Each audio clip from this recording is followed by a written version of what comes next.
welcome back to Living in Sisterhood. Today is our first episode of Wisdom Wednesdays.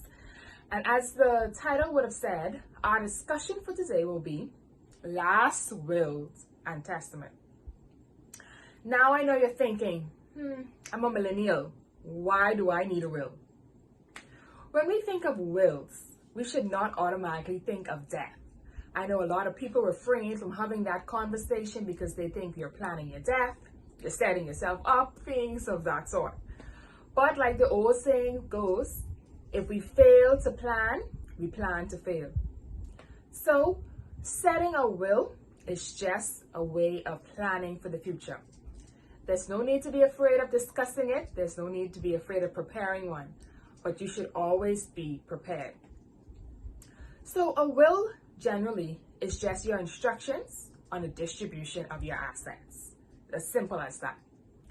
And today we're just going to go through 3 main points discussing the importance of a will. Firstly, you have control over the distribution of your assets. I know a lot of people would say, well, I don't even have anything. I just have a bank account, my car. I don't own a house. I don't own stocks. I don't own bonds. Anything you own is an asset. Your car, whether it's depreciating or appreciating, it is considered an asset. Your car, your clothes, your phone, your necklace, your chain, anything that you own is an asset.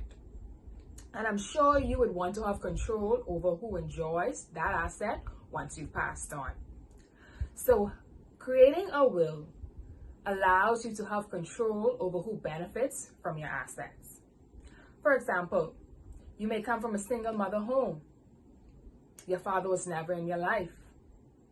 However, according to the Bahamian law, if you pass without a will, your parents would equally benefit from your assets. Your bank accounts split in half.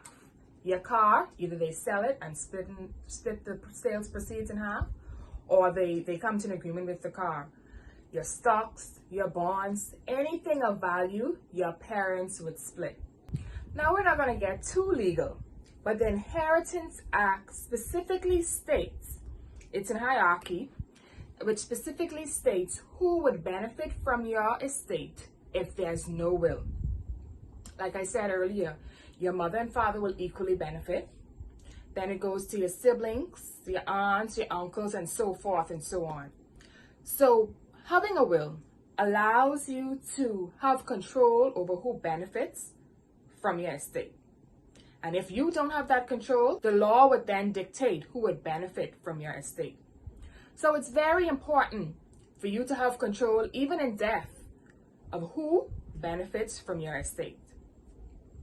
Secondly, you eliminate family confusion.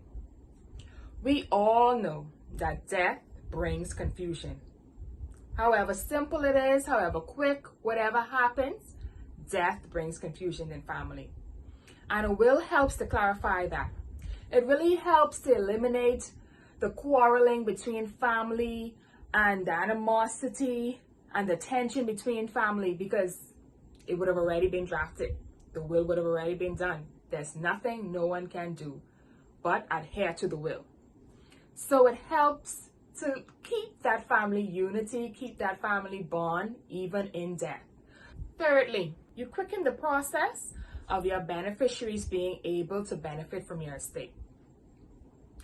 So, for example, you may have bought shares, you may have bought bonds, you may have bought interest in a company, but your family aren't aware of that. So the process that it would take to write to these various organizations can be eliminated if everything is documented in a will. So you know what you've bought, you know what you have, you know the assets that you own. A will allows you to list every asset that you would have owned, or that you would have obtained, or that you would have gained during your lifetime.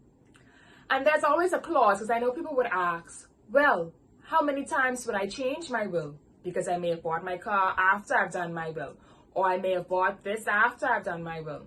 You can change your will as much as you like.